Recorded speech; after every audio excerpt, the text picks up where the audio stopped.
Kiriakou, and welcome back to Deep Focus. Today, we're revisiting a friend of ours, Dr. Mohammed Marandi, who has long been a friend of the show and a friend of mine. He is a professor of Orientalism and English literature at the University of Tehran. He's speaking with us from Tehran, and you can only imagine what the city is like right now.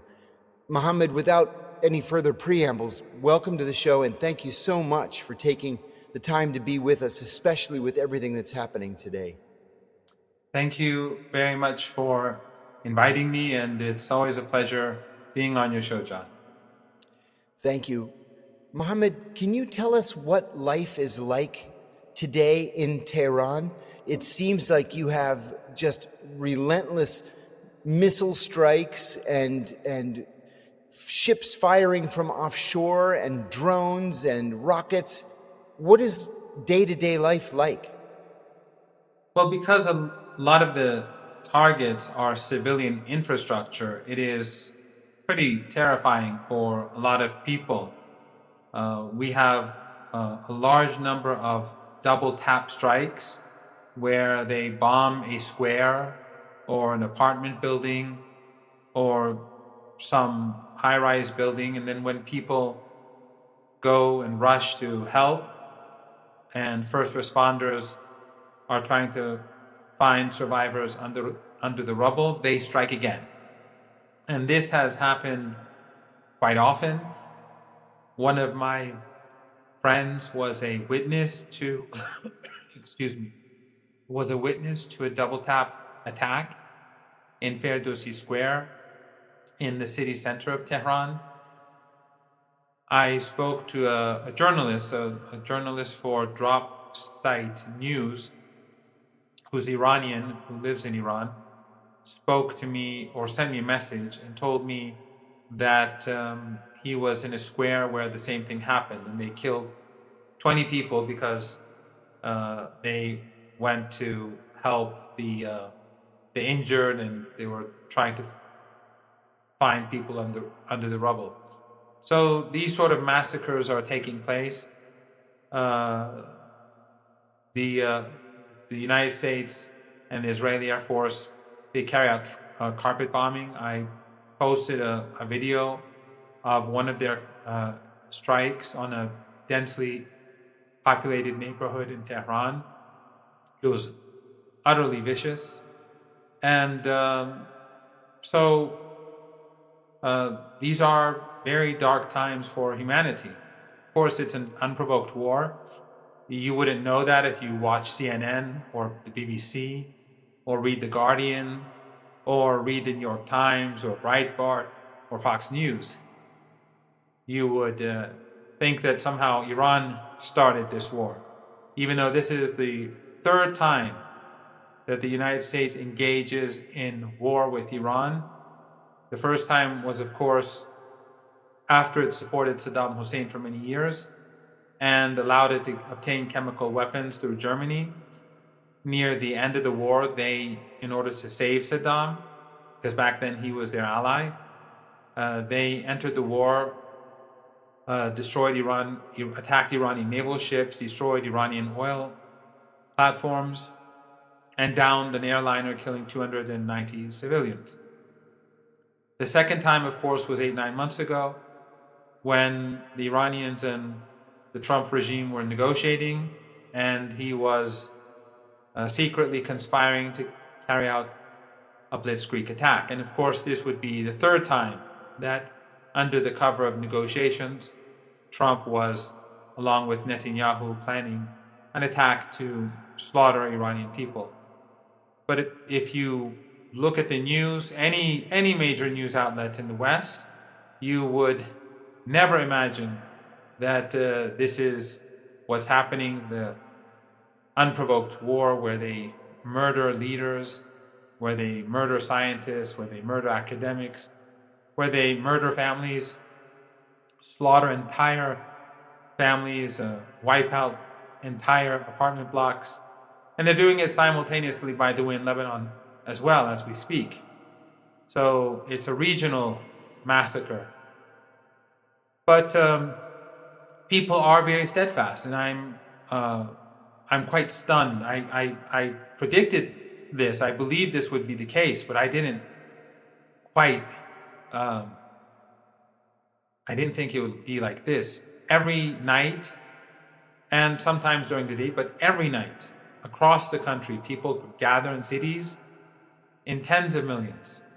And in Tehran, they gather not in one place, but like in 20 or so places, each tens or hundreds of thousands.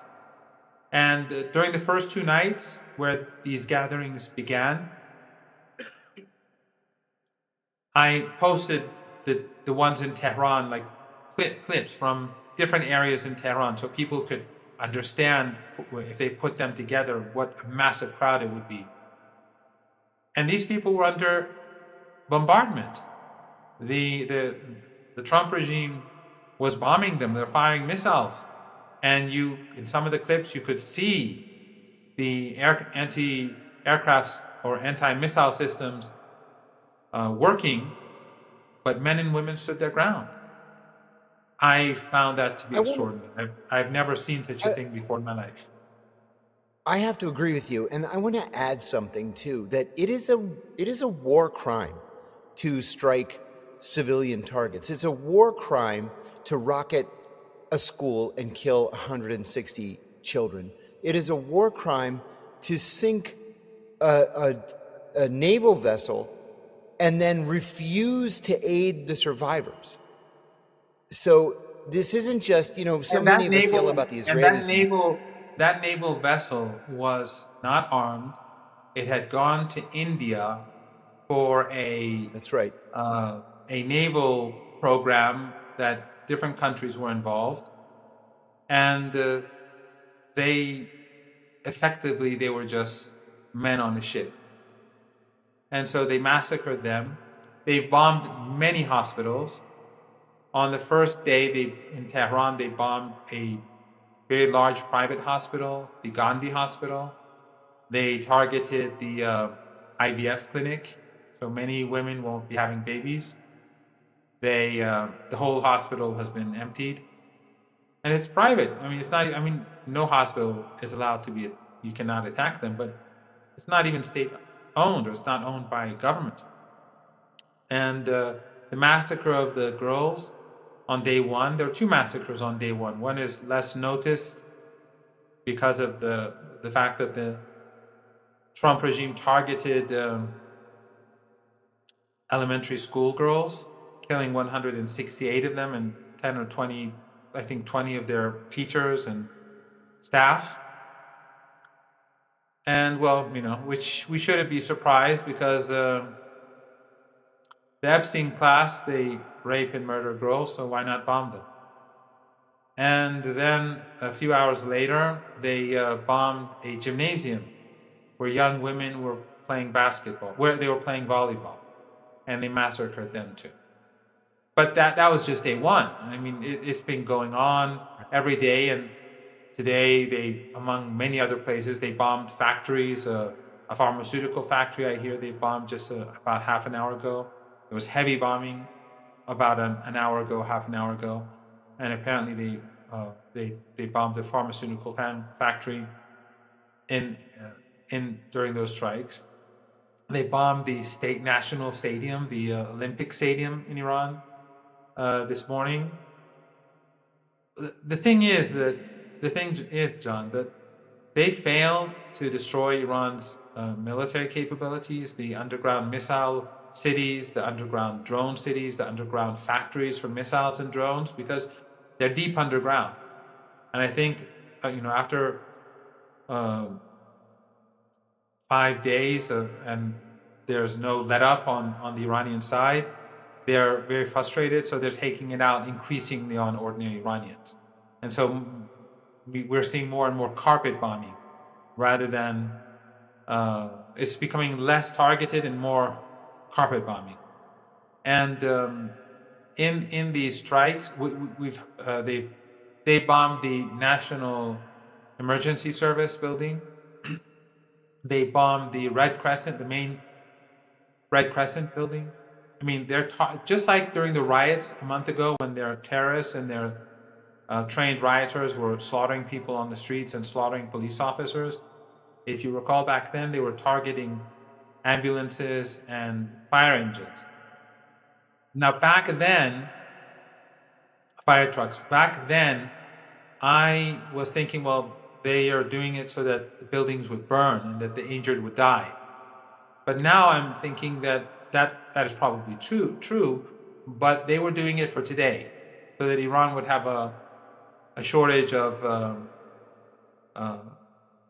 ambulances and a shortage of equipment to put out fires during the wartime period, because they destroyed an awful lot during those two days of riots. And in fact, they just started bombing, specifically targeting police stations, with between 30 and 40 police stations hit just in the last 24 hours. Yes, the police stations that they hit, they're just local police stations that people, for neighborhoods. So what they're trying to do by destroying all the public facilities and murdering public employees is to destroy the fabric of society, to break society apart. That's the objective of the Trump regime. And it's like what they did in Gaza, the same thing. And of course the Western media looks away, just like back then. At first they would make excuses, they would blame the victims. When the first hospital was bombed, they tried to pretend that the resistance did it. The second time, they pretended that there were tunnels underneath. Then the third time and the fourth, after the 3-4 times, they just said, forget it. We'll just look away. And it got so bad that, if you recall, they went into one hospital and unplugged the incubators and let all those infants die. And no one in the Western media cared. So this is where it is. This is where things stand. And right now, as we speak, they're doing the same in Lebanon. They're about to carry out carpet bombing in southern Beirut. They've told everyone to leave the city. And you wouldn't know it if you watched Western media. And there's no outrage or anything like that. So the West is indeed, John, Epstein land. It is the land of Epstein. It is the land of the Epstein class. And the media is owned and controlled by the Epstein class. The state is owned and controlled by the Epstein class. There are no laws. There's no international law. They've created the law of the jungle. The people who take little girls and do what they do and did what they did, they are the ones who are now slaughtering people across the board in our region. And the entire Western media, they're like cheerleaders. Mohammed, I want to ask you about the Supreme Leader, Ayatollah Khamenei, his assassination and the killing of virtually his entire family. I gave an interview recently in which I equated the assassination with killing the Pope. If you kill the Pope, you're not going to bring down Catholicism. They'll just appoint a new Pope. If you kill Ayatollah Khamenei, you're not going to bring down Iranian society or Shiism. They're just going to appoint another Grand Ayatollah, another Supreme Leader. Am I missing something? As an analyst of the West and of Western politics, what can you tell us about what the American and Israeli goal might have been in the killing of Ayatollah Khamenei? Well, first let me tell you a bit about him so that your viewers can know him a bit better, because he's so widely demonized. Before the revolution, he came from a very poor family. His father was a high-ranking religious scholar. He went to jail 6 times, I think, or at least he went to jail multiple times. I think it was 6 times, but I have to check on that. And he was tortured. He was taken to the worst prison of all, that was in central Tehran, for the special prisoners. And after the revolution, he was the youngest leader of the Revolutionary Council. But when the war started and Saddam invaded Iran at the behest of the West and the Soviet Union, he went to the war fronts, even though he had no military experience. He had no military training. And so he went to the war front and learned how to fight while fighting. Then there was an assassination attempt on him, and he was badly wounded. His right arm, he was not able to use it afterwards. And he was elected president. And during the final months of the war, when the U.S. entered the war on behalf of its ally Saddam Hussein, and the war fronts became unstable, he quit Tehran as president and went to the war fronts. I saw him in the war fronts, in the southern fronts. That's where I saw him during the really most the most difficult days of battle. So, and he was a target. Obviously, he was the president, but he was always on the fronts, and he was a person who had no fear. And he was fluent in 4 languages: Persian, Arabic, Azeri, and English. His knowledge of literature, Persian, Arabic, Azeri, excellent. The most famous Azeri poet in contemporary history in the last few hundred years, Shahryar, was his close friend. And his father's from Khamenei, which is an Azeri city. So his knowledge of English is something that I'm aware of personally. He's read novels in English. He's read political material in English, and so he's an intellectual. He was an intellectual. And on the day of his assassination, the reason why he was in his office, and his office is beside his home, is because during this whole period, he was telling people the people around him, that he's not going to leave. And he said that many ordinary Iranians have nowhere to go. They're struggling. And so I'm not going anywhere. And that's how it's been from the beginning.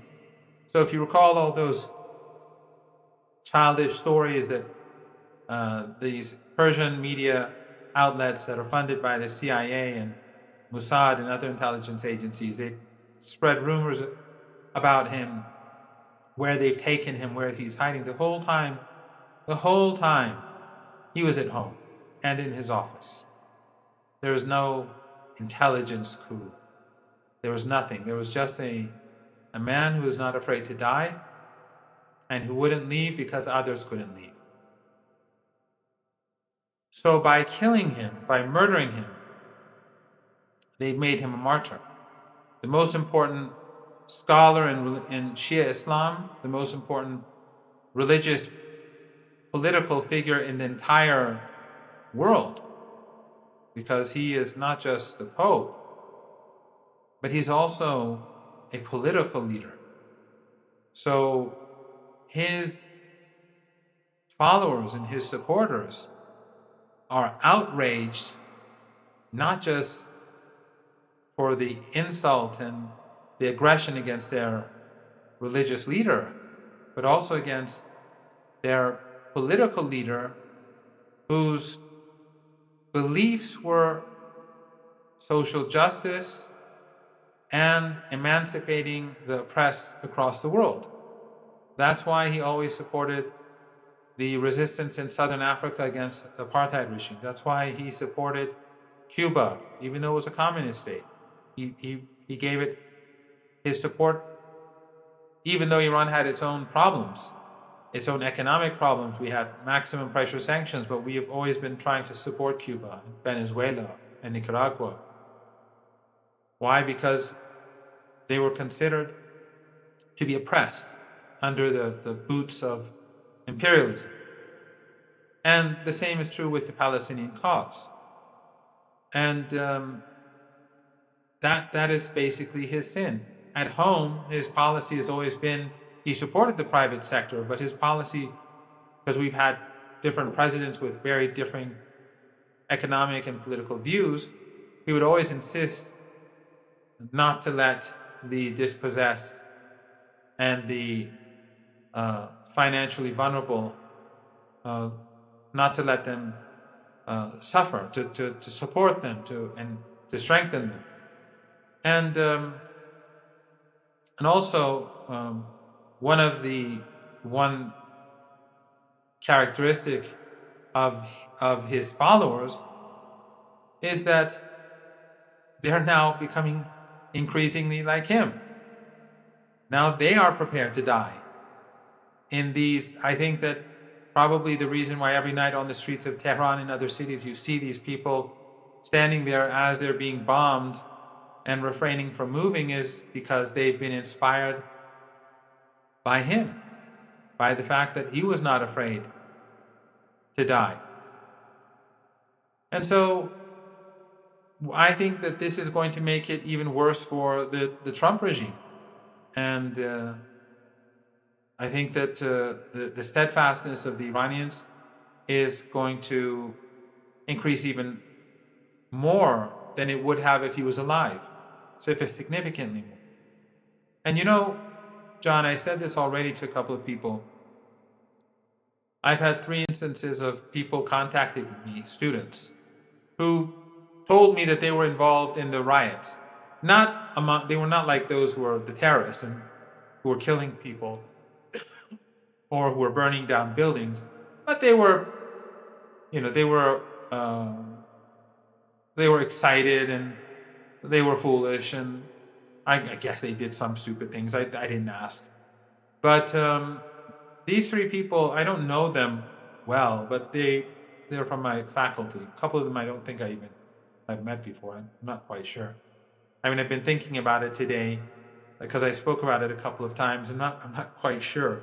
But in any case, 2 of them were quite emotional, and they were saying, "What can we do? How can we make up for what we did? How can we help?" And of course, I didn't know. I said, go speak to this person or that person and see what you can do.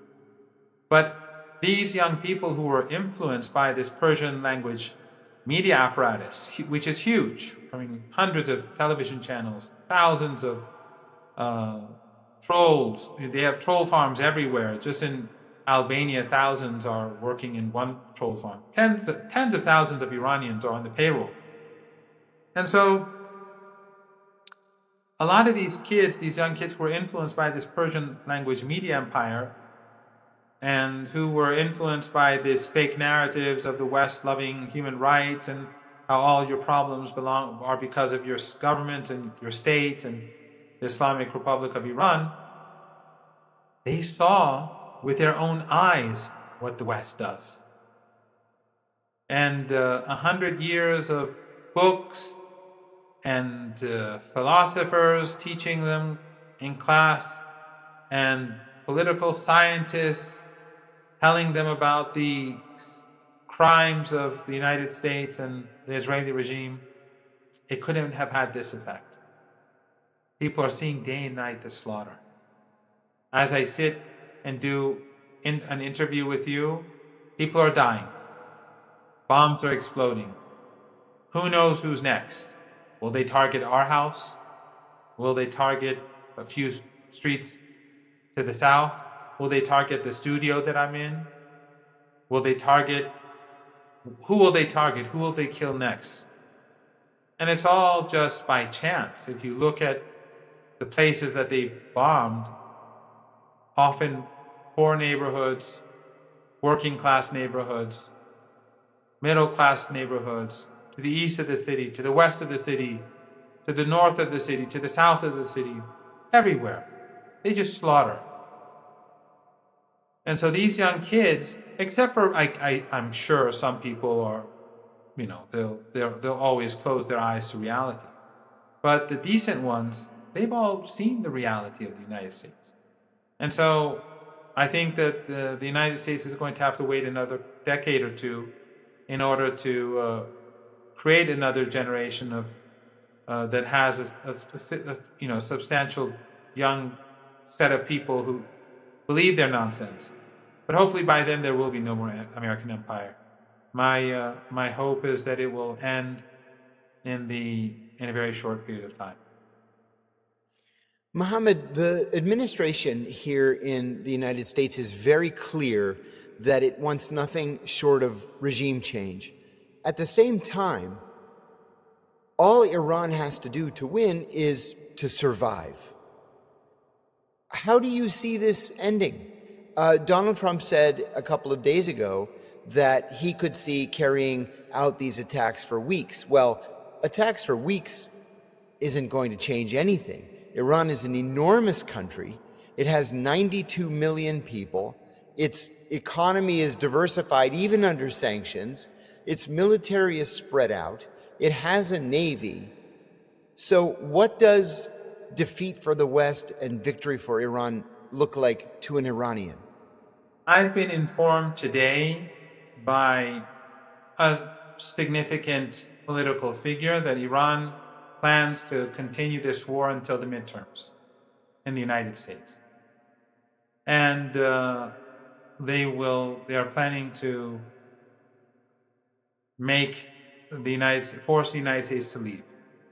And the more this war escalates, the darker it becomes for US allies across the region. For the Arab family dictatorships in the Persian Gulf, if it continues for much longer, they won't survive. Remember, these are all dictatorships, family dictatorships. And the passport holders in these small entities are sometimes 10-15% of the whole population. So in the Emirates, you have 1.4 million people who are Emiratis. The rest, 10 million or so, I guess, they're there. But if the state collapses, those slaves and indentured servants and the underclass, they may have something to say about the future of the Emirates or Qatar or Kuwait and so on, and Bahrain. So if this war lasts much longer, I don't see how these entities survive. None of them have a history. They're not civilization states. They don't have that sort of identity.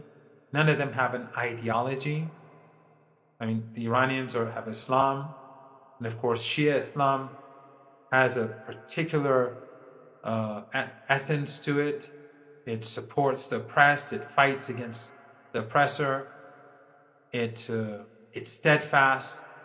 It has no fear of martyrdom for the right cause, to support the downtrodden. And it's heavily influenced, of course, by the Prophet, his son-in-law, and of course the martyrdom of Imam Hussein in Karbala, and the role that his sister played. I mean, if the American elites had read something about Imam Hussein, they would have thought twice before taking on Iran and the Axis of Resistance. So Iran will be steadfast, and they will be bloody, because this Epstein regime is ruthless. But Iran will see this through, and it will do what it takes. And those proxies of the United States, they will pay the price if the United States keeps pushing, because they're all complicit. They all host U.S. bases. The U.S. conspired against us through those bases. As we speak, they're using their airspace. As we speak, they're using their territory to fire missiles from the ground, from the surface, to Iran. So at the moment, the Iranians are focusing on U.S. assets and assets linked to the U.S. But it could get worse. If for whatever reason, the Iranians and the United States get into, if the war between them escalates, there will be escalation in Iraq, there will be escalation in Yemen, and I think that you will see the destruction of all the tankers that are now stuck in the Persian Gulf, and you will see the destruction of oil and gas installations. And that will bring down the global economy. It will. The Strait of Hormuz being just the start of something like that. Mohammed, the Washington Just Post one thing, today, John. Just yes, one of thing. course. Iran is shutting the Strait of Hormuz without destroying anything, to warn the Americans that this is what is going to happen. And Trump now says that he's going to open the Strait of Hormuz. He doesn't have a chance in the world to do it. His ships are far, far away out of fear of Iranian missiles. His planes are far away. That's why every time they bomb, they have to refuel and refuel again to get back because of Iranian drones and missiles. So Iran is in full control. There's nothing that the United States can do about it. And therefore, if push comes to shove, then you'll see the price of oil go to what, $200, $250 a barrel? And then when the markets crash, then everyone will be wondering who did this.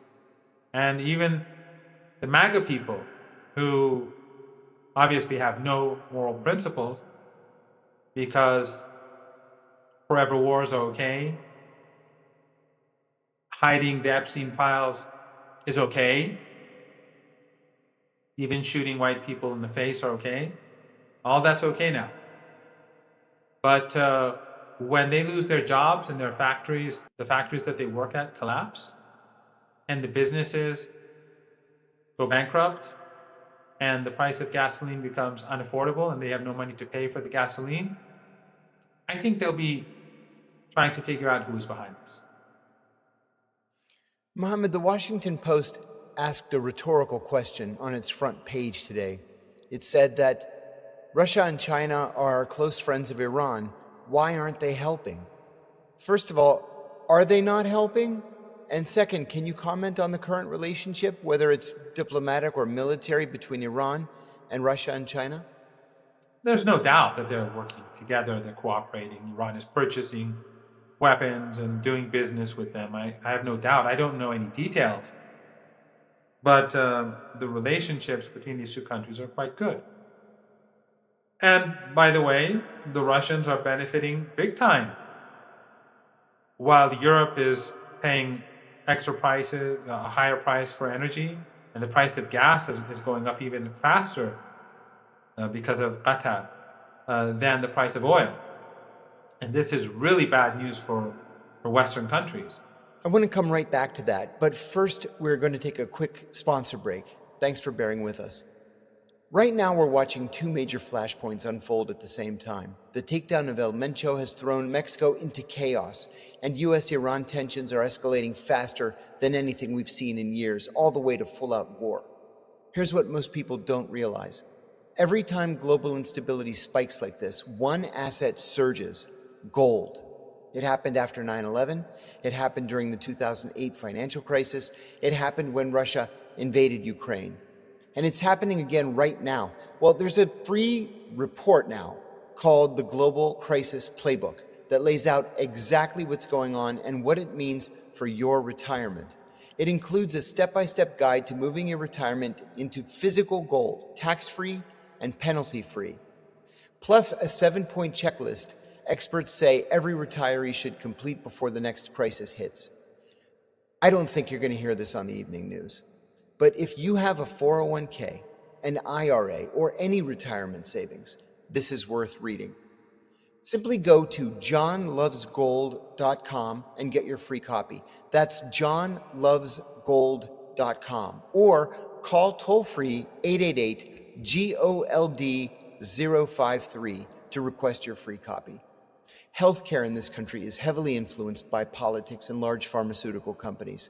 Politics change, access changes, and medications that were once easy to get can suddenly become harder to access. That's why you need a place like All Family Pharmacy. They're a licensed U.S. pharmacy focused on access and transparency, not on politics.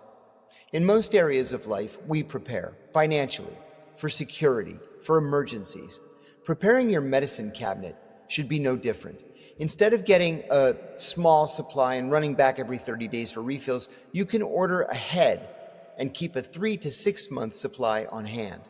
I'm talking about antibiotics, antivirals, ivermectin, mebendazole, NAD+, blood pressure medications, and more than 300 other prescription meds. You choose what you need on their website. A licensed doctor reviews your request, prescribes it if appropriate, and your medicine ships directly to your door. Healthcare shouldn't depend on politics or on corporate gatekeeping. Stock up today and save 10% on your essential medications. What about the nuclear program, Mohammed? And let me preface this. The CIA said there was no nuclear program. They said it twice in 2 national intelligence estimates. The consensus of all of the American intelligence organizations was that there was no nuclear program. Ayatollah Khamenei issued a fatwa years ago forbidding the development of a nuclear weapon. Of course, the Israelis worked hard to convince the world that this was all a trick, and of course there was a nuclear weapon. And ever since the 1990s, Iran was only 6 months away from developing this nuclear weapon. Well, a friend of mine made a comment the other day that struck me as very important. We're not talking today about North Korea. Why are we not talking about North Korea? Because the North Koreans have a nuclear weapon, and no one dares challenge them. So perhaps Iran should have been building a nuclear weapon. Or is that analysis incorrect, do you think? Well, you are correct. They've been lying through their teeth about nuclear weapons in Iran for decades. And the evidence is there. But you wouldn't know this if you watched Western media. Even Trump's opponents, when it comes to Iran, they will toe the line. We saw during his State of the Union address, the only time where all the seals clapped together and simultaneously was when he was attacking Iran. So Netanyahu has been saying it for almost 4 decades. The Israeli regime has been saying it for more than 4 decades, the lie that Iran is on the verge of a nuclear weapon. And we saw that during the war where Saddam Hussein invaded Iran, where the West gave him chemical weapons, and I survived 2 of those chemical attacks, as you know, Ayatollah Khomeini, Ayatollah Khamenei's predecessor, gave a fatwa saying, well, he said, no, we will not produce chemical weapons. And of course, the West tried to prevent Iran from even purchasing gas masks. But then Ayatollah Khamenei gave his own fatwa about nuclear weapons. And the IAEA which has always been in Iran and has for years carried out very intrusive inspections, they have never discovered any evidence that Iran at any point was attempting to build a nuclear weapon, at any point. Because the United States says, the US intelligence agencies say since 2003, and that in 2003, Ayatollah Khamenei gave a fatwa, and so a move to build a nuclear weapon stopped. The IAEA doesn't even confirm that, and they're the ones on the ground. There's never been any evidence. But at least the US admits, US intelligence, from 2003 to just a while back when Tulsi Gabbard under oath said that Iran is not developing nuclear weapons, it's clear that Iran's program is peaceful. So Witkoff is lying through his teeth. The US Secretary of State is lying through his teeth. And Trump, of course, is lying as well. And then in any case, Trump just 8-9 months ago said he obliterated Iran's nuclear program. And now Witkoff is saying within a week Iran can make a weapon. It's obvious they're lying. This is 2003 all over again. The only difference is that Iran is not Iraq. Iran is not Libya. Iran isn't even Vietnam. And I think we've already seen that. The Trump regime thought that this would end in a day or 2 and that Iran would be in chaos. Well, we're approaching a week now, and Iranian missiles and drones continue to hammer and strike, and Iranian factories, underground factories, continue to produce. And Iran still hasn't used its new technology. It's using old drones and older missiles for them almost exclusively. And in addition to that, Iranians' regional allies are still not fully engaged. So Iran has a lot of room for escalation. What would that escalation look like? I think the destruction of would it include the use of Iran's hypersonic missiles? which we have Yeah, not Iran seen has yet. many weapon systems that they have not revealed yet. And by the way, with regards to nuclear weapons, a lot of people in Iran argue that.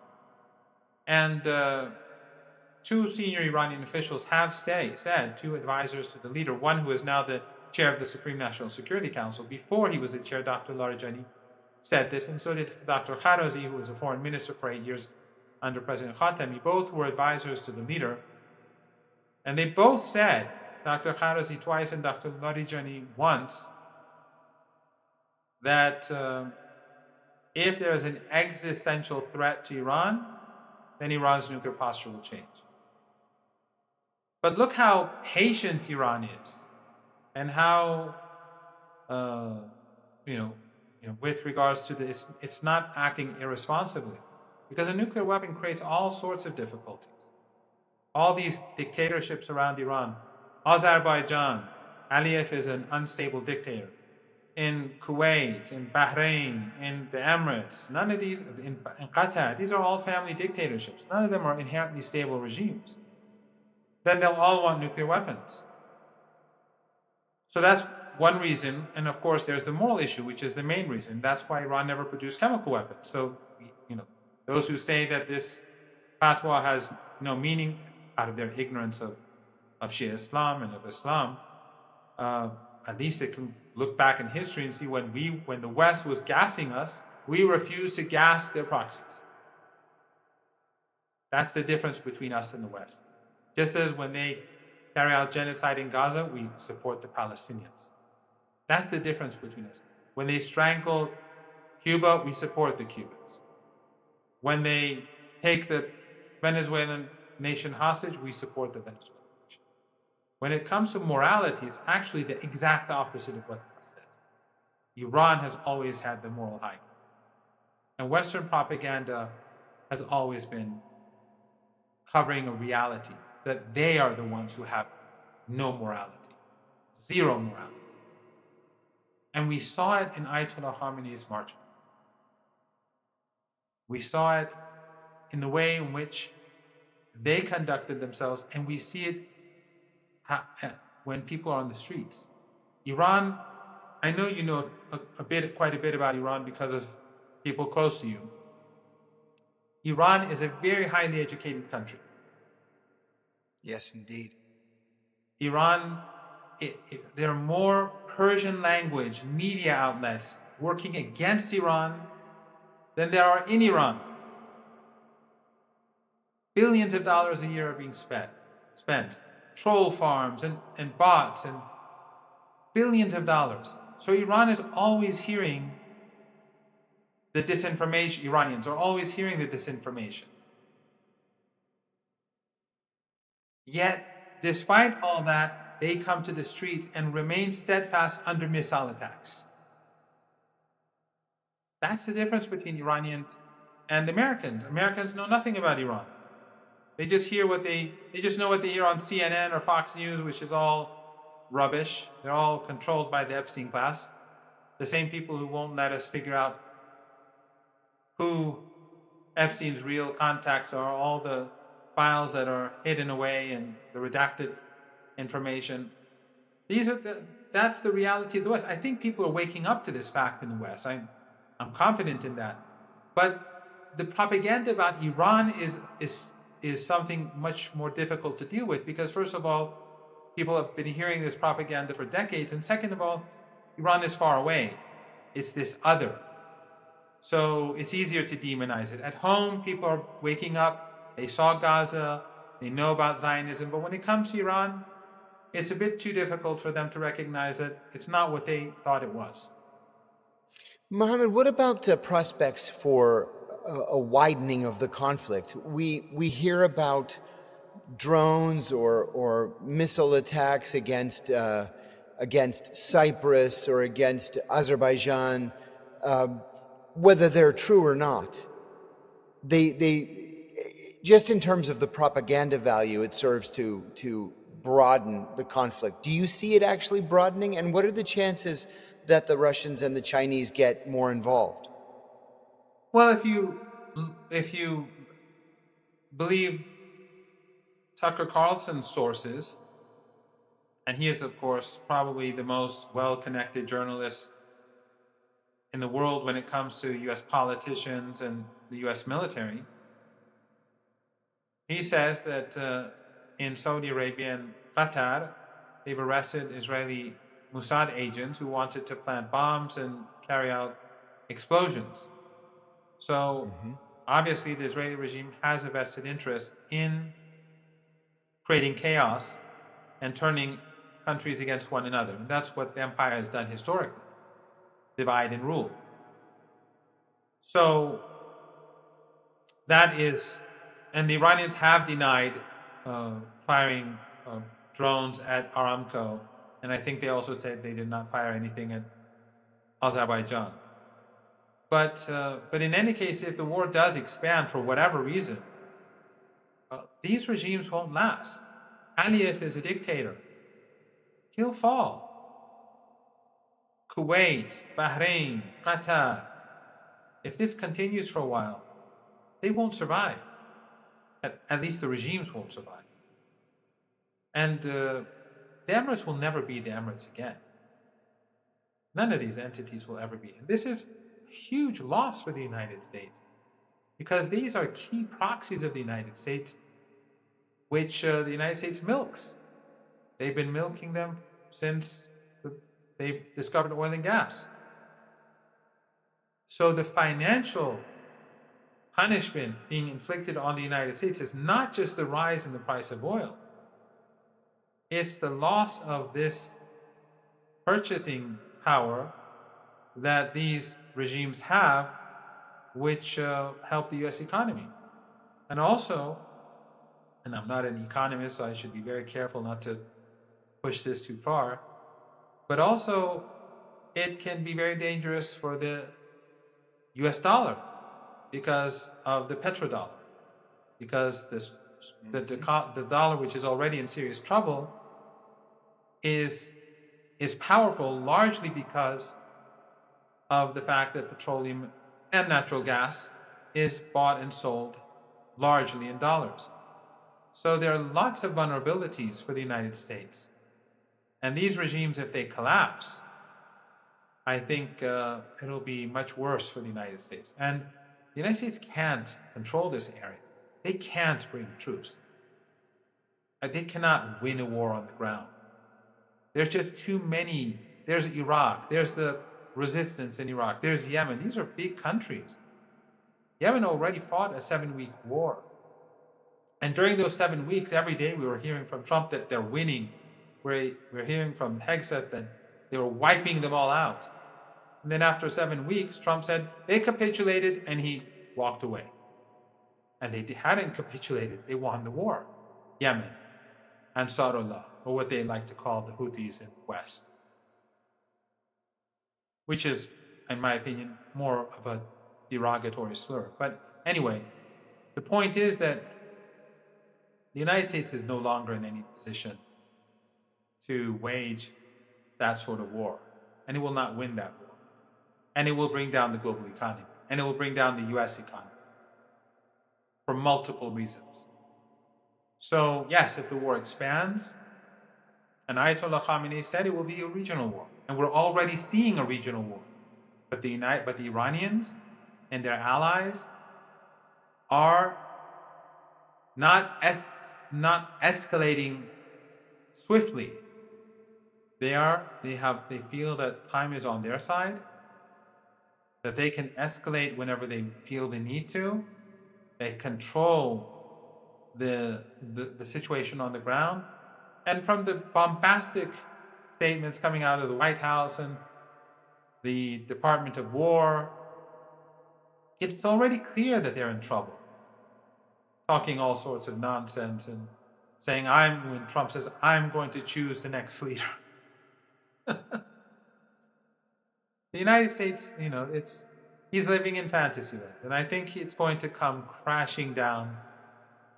And I think Trump is going to be devastated. This is the end of his presidency. Yeah, I don't see how he gets out of this. I really don't. Not with any face or honor. I just don't see it. This was a terrible mistake. This was one of the great crimes against humanity in the modern era. But since the United States and the Israelis are used to it in Gaza and in Lebanon and in Syria and in Libya, it's not surprising. But the problem is that they chose the wrong enemy. Mhm. I think that's right. Well, Mohammed, Godspeed. I hope that you and your family are able to remain safe, all Iranians, and I pray for a quick end to this thing. Thank you so much for joining us. Thank you very much. We do what we have to do. It's whether one survives or not, that's not really relevant. What's important is to do